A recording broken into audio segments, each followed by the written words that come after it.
What if the most shocking royal scandal isn't what Meghan did after marrying Harry, but what she might have been hiding all along? Imagine standing beside Queen Elizabeth, one of the most recognizable figures in the world, and asking your husband, "Who's that next to your grandmother?" That's exactly what Meghan reportedly did about Prince Andrew.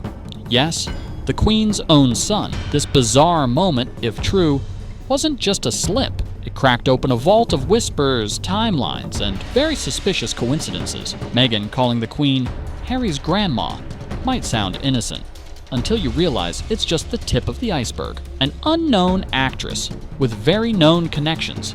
Long before castles and tiaras, Meghan Markle was a name barely anyone knew. She wasn't starring in blockbuster films or walking major red carpets, but strangely, her ambitions weren't centered on Hollywood. She wanted attention in Britain.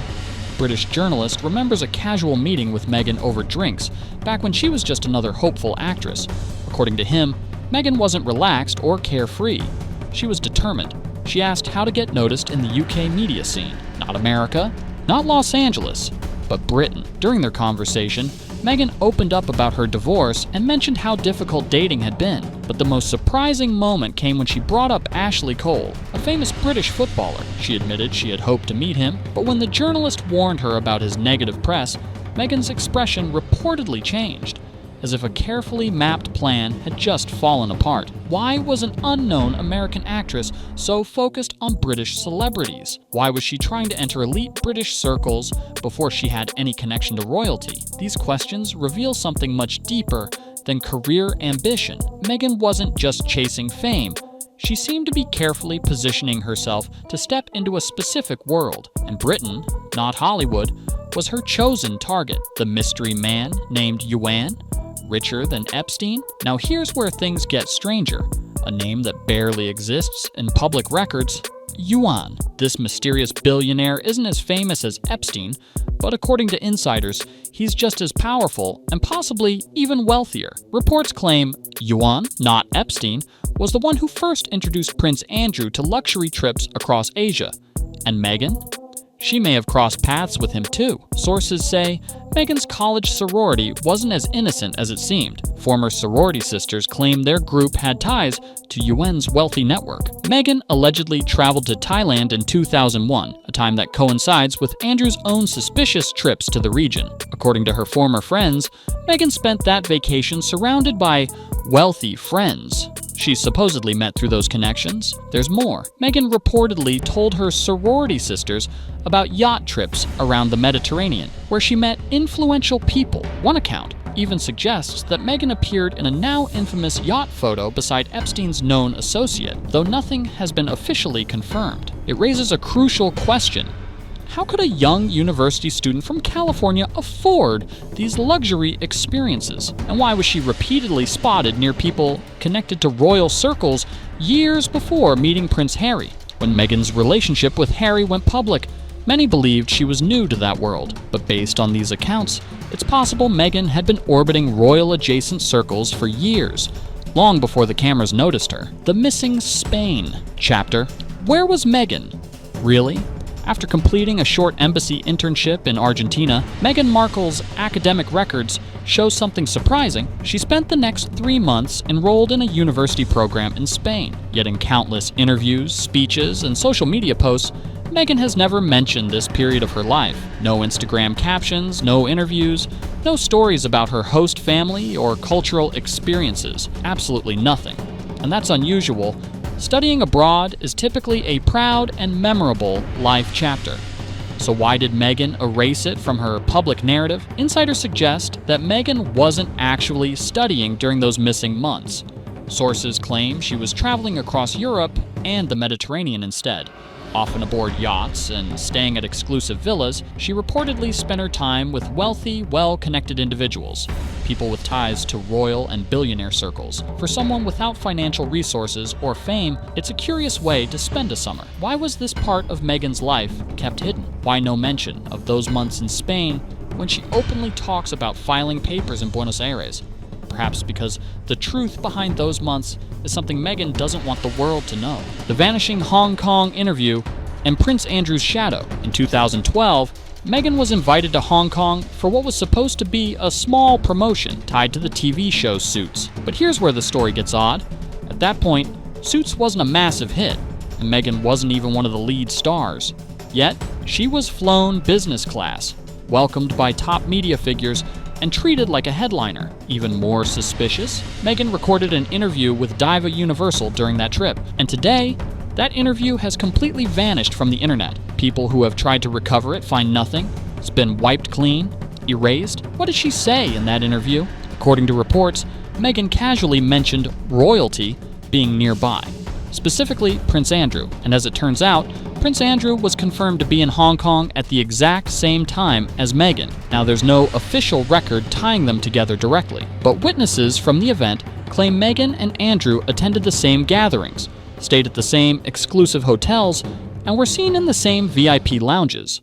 People who were there described Meghan as unusually confident for someone not yet famous, like she belonged there. So why was Meghan, an unknown actress, treated like royalty? And why does the record of that interview no longer exist? The deeper you look, the stranger it all becomes. Ghost at the gala. Why Meghan was never seen. The Novak Djokovic Foundation Gala in 2013 was a glamorous, star-studded event. Big names like Naomi Campbell, Anna Wintour, and even Prince Andrew were reportedly in attendance. Meghan Markle was there too, or so sources say, but here's the problem. No public evidence proves she was there. She wasn't photographed on the red carpet. She didn't appear in group shots or crowd images. Even professional archives from Getty show no trace of her. It's as if she was invisible. The only photo that exists from that event? A single image Meghan allegedly paid to have taken, just to prove she was present. And this wasn't a one-time occurrence. Throughout Meghan's early career, she kept appearing at elite events, without ever being officially recognized. She floated around royal-adjacent circles as a guest of someone influential, but never as the star. Was this a coincidence? Or was someone deliberately keeping her out of the spotlight while ensuring she remained close to power? Meghan Markle wasn't just present, she was hidden in plain sight. Soho House, Istanbul, and the photo that ignored Meghan.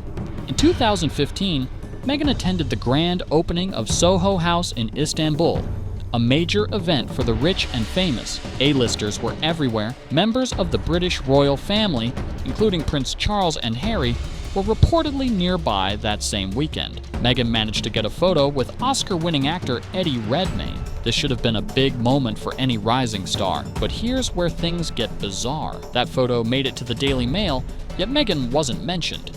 Everyone else in the image was named, but not her. She was literally standing there, yet ignored by the media. How could this happen to someone who was supposedly peaking in her career? Meghan was starring in Suits at that point, yet the press didn't seem to notice her at all. Was Meghan truly invisible to everyone around her, or was she deliberately kept in the background, operating quietly while those around her soaked up the spotlight? Either way, Meghan wasn't just attending exclusive events. She was blending in with elite circles without leaving a trace. Yacht days, VIP circles, and the shadows of scandal. Long before Meghan became the Duchess of Sussex, she was allegedly spotted in some of the most elite and secretive social circles. Photos emerged showing Meghan on luxury yachts in the Mediterranean, vacationing with Karina Schulk, Jeffrey Epstein's last known partner. Other names reportedly linked to those trips were even more concerning. But there's no solid proof, just whispers, just blurry images, just people who remembered seeing her. These yacht trips weren't typical celebrity getaways. They were exclusive, quiet, private, and Meghan was there. Years before she had public fame or fortune, her access to these circles raised a troubling question. Who was opening the doors for her? She wasn't famous enough to be there as a celebrity guest. She wasn't rich enough to be there as a paying visitor, yet she was there. Always present, never center stage. Part of the party, yet carefully hidden from the headlines. Meghan's early years weren't about celebrity. They were about proximity to power. The people who opened the doors. Meghan's sudden appearance in high society wasn't luck, wasn't random. People were helping her. Billionaire Ron Burkle, for instance, allegedly flew Meghan privately to Jamaica for a high-profile wedding attended by British royals, including Harry himself. Meghan reportedly arrived in luxury, while Harry flew economy. This pattern kept repeating. She attended events alongside Prince Andrew, Fergie, and Princess Eugenie, yet she never appeared in official photos. Always invited, never featured. Meghan's own college friends claimed she'd vanish for weeks, only to return with stories of yacht trips, villas, and wealthy companions. They thought she was exaggerating until they realized the names she mentioned were real. These were powerful people, billionaires, royals, the kind of people who didn't just invite anyone into their world. Meghan wasn't stumbling into these circles. Someone was leading her there, and by the time she met Prince Harry, she wasn't new to their world. She had been orbiting it for years, waiting for the right moment to step fully inside. Was it all just a royal performance? So after everything we've uncovered, it all circles back to one question. Was Meghan Markle truly the innocent outsider who stumbled into royal life? Or was she quietly moving through the world's most exclusive circles long before anyone noticed her? Think about it. The woman who once asked Harry, "Who's that standing next to your grandmother?" referring to Prince Andrew, might have already crossed paths with him years earlier. Whether through yacht trips, elite parties, or shadowy connections to billionaires, Meghan's past doesn't look as simple as many believed. Was Harry genuinely unaware of Meghan's past associations? Did he really think he was introducing her to royal life for the first time? Or perhaps he chose not to ask too many questions. After all, sometimes it's easier to believe in fairy tales than to confront the complicated truth. At the end of the day, Meghan Markle's rise from Hollywood, unknown to British royalty, may not have been a fairy tale after all. It could have been a carefully executed plan, years in the making. Now, what do you think? Was Meghan's journey into the royal family just coincidence, or was every step calculated? Let me know your thoughts in the comments, and if this story left you shocked, confused, or curious for more, don't forget to hit like and subscribe, because there's always more to uncover. Stay tuned.